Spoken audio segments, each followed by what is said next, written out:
The second and likely final trailer for Star Wars The Last Jedi has finally arrived, and today we are here to analyze the trailer to the extreme as we examine nearly every shot and discuss various possible plot points for the film, as well as where things may lead in future installments of the Star Wars franchise. With that said, there are potential spoilers ahead for The Last Jedi, so you have been warned. The trailer starts out with Kylo overlooking various First Order equipment and vehicles. This location is likely the Supremacy, Supreme Leader Snoke's massive mega Star Destroyer that is said to house huge amounts of equipment and resources for the First Order. The Supremacy is the largest ship the Star Wars canon has ever seen, with its size more comparable to that of the Death Star than a regular Star Destroyer. In the background of this shot, we can spot briefly an AT-ST walking. The voiceover during the beginning of the trailer is Snoke speaking to Kylo about his raw power in the Force and his potential. We know what Snoke says is true, as he stated it in the novelizations for The Force Awakens, and that the reason he values Kylo so much is that he knows the touch of the light and the dark side of the Force. Because of this, Kylo is a rare and powerful breed of a Force sensitive, stemming from the Skywalker line, but also having training as a Jedi and a Dark Warrior. This combination of the light as well as the dark makes Kylo Ren extremely powerful. Next is a shot of what we now know as the AT-M6s, or the updated version of the AT-AT Walker. We know that these vehicles are much larger than the AT-ATs, and also have a massive cannon mounted on the top of the head. The location of these walkers is on the planet of Crait, but we will discuss more about that later. An interesting thing to note is that the regular or more classic AT-AT walkers can also be spotted in the shot among the AT-M6s, indicating that they are still in use by the First Order. Also located in this shot above the walkers, we can see Kylo Ren's shuttle as the First Order prepares for battle. Next is a shot of Kylo entering some kind of structure on the planet of Crait that we presumably see Leia in later in the trailer. The choice of shot here is very interesting, as it perfectly mirrors the shot of Anakin from Revenge of the Sith as he marches into the Jedi Temple during Order 66. The idea that the grandson has now made all of the mistakes of the grandfather are perfectly on display here visually. Following this, there are two shots within the throne room of Snoke, as in the background you can spot the robes of the Praetorian Guards. Also in the scene, we see Kylo still has his helmet, indicating that he will be training with Snoke somewhere in the first act of the film, as we know he will lose it in the second. The popular theory here is that Kylo is drilling in lightsaber combat with the Praetorian Guards to refine his skills after his defeat at the hands of Rey. Apparently, Kylo isn't the only one who is shaken after his defeat, as the Supreme Leader is also disappointed, but also intrigued. This is also likely the scene where Snoke comments on Kylo about his power. After this, we finally make it to Act 2, where Rey is training herself with her lightsaber. We then get some updated shots of Act 2, and get to witness quite a bit of the scene where a visibly shaken Luke is given his original lightsaber that was cut from his hand on Bespin. We see that as he takes the lightsaber, he is unsure, and that it carries many dark memories for the Jedi Master. A lot of the trailer really seems to push the immense power of Rey, as well as Kylo, as they serve as dual protagonists in the story. When Rey gives Luke his lightsaber, we even hear that Rey now feels the immense power within herself, something that has always been there, but that is now awake. Next is a fantastic shot of a tree clouded in mist, a tree that we now know holds some of the teachings of the Jedi Order, specifically the ancient Jedi Order. Even more specific than that, a piece of Jedi doctrine known as the Journal of the Wills. The opening lines of the Wills states this passage, which hints at the Jedi Order venturing down a more gray path in The Last Jedi with Luke Skywalker. First comes the day,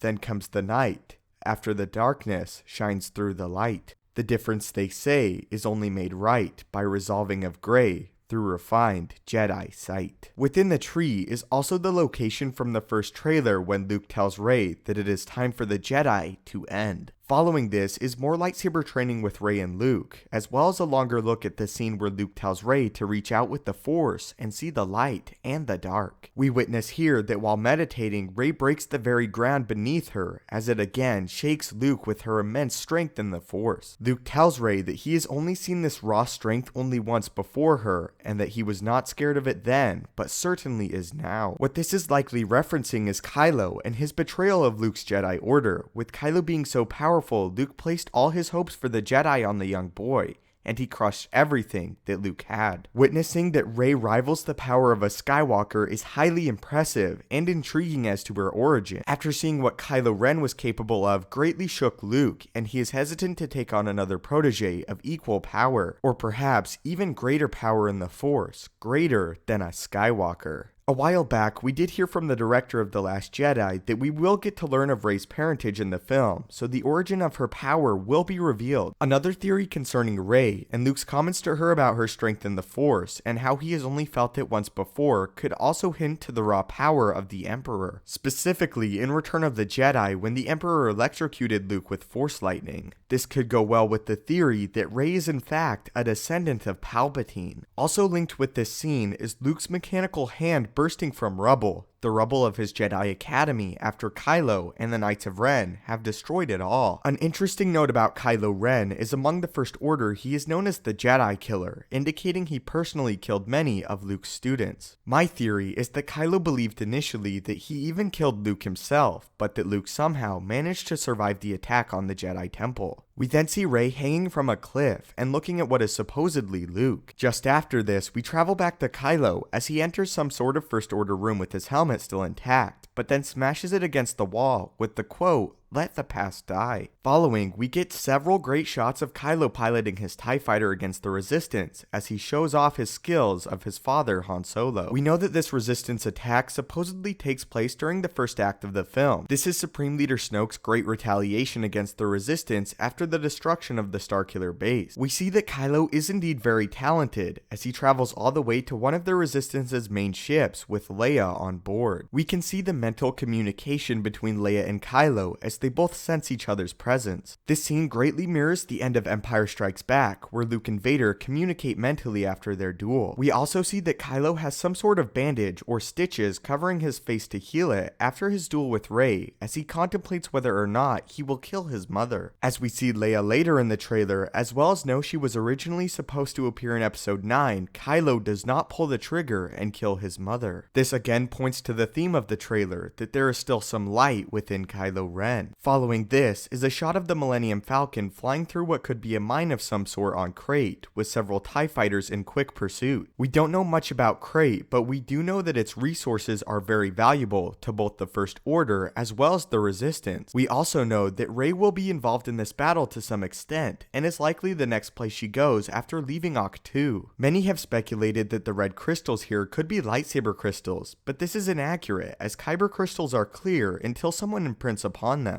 Next up is a shot of Chewie and a Porg in the Falcon, which is pretty self-explanatory. Following this, there are several shots of Poe and his new TIE fighter, where briefly in the background you can spot the massive Supremacy. We then see Finn with the Z6 riot control baton facing off against Captain Phasma with her new staff weapon. As we see here, Finn is in Imperial getup and appears to be fighting on the Supremacy, as in the background we can see a walker as well as several parked walkers. Based off of shots earlier in the trailer, we know Finn infiltrates the First Order. We can also see in these few shots that the Supremacy is sustaining massive damage by the Resistance. There is then a line from Luke as he lays on the ground of Ahch-To. I believe he is speaking to Kylo as he again warns him that Snoke will betray him. The line itself is, "This is not going to go the way you think." What is interesting is it looks as if Luke could be hurt as he looks up at someone. Could Luke just have been bested by someone in combat? We then see Rey diving into the water to meet a Luke shrouded by mist, as well as Leia within some sort of shelter on Crait. Next is a great look at a bunch of First Order troopers within the Supremacy, as well as the Resistance battling the ATM-6s and TIE fighters on Crait. And finally, a chilling scene of Snoke levitating Rey using the Force as she appears to be in intense pain. We know for a fact that it is indeed Snoke doing this because you can see his golden robes in the background of this shot. Also in the background to the right, you can see one of Snoke's Praetorian guards. Earlier, in the behind-the-scenes footage of The Last Jedi, we got to see that Rey will at some point be battling enemies with staff-like weapons. This could indicate that Rey battles the guards just before she is captured and subdued by Snoke. There are several popular theories as to what exactly is occurring here between Snoke and Rey. The first indicates that she is having her Force energy drained from her to power and rejuvenate Snoke,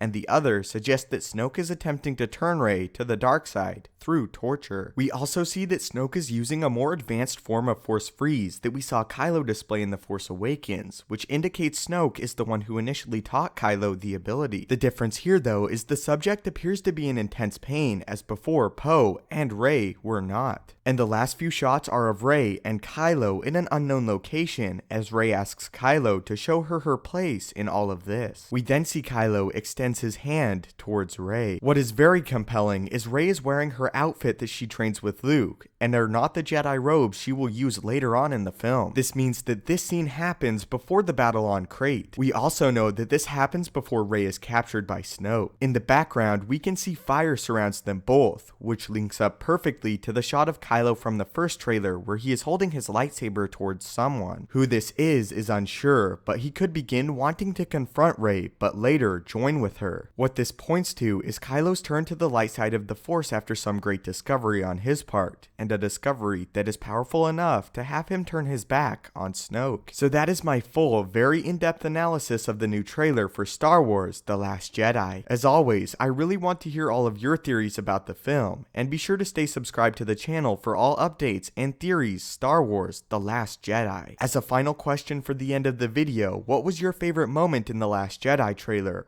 For me, Snoke levitating Rey is highly intriguing and one of my favorite moments. Witnessing Rey break the very ground from beneath her is also very intriguing, and I am interested to see just how powerful Rey truly is. In celebration of The Last Jedi approaching and marketing for the film kicking off, I am giving away every single Last Jedi Lego set to one lucky winner in the coming weeks. All you have to do to enter is subscribe, turn on notifications by hitting the bell, and following me on Twitter @StupendousWave, which is also linked below. In exactly 3 weeks, I will pick one person to be sent every single Lego set for Star Wars: The Last Jedi. Good luck, and may the Force be with you.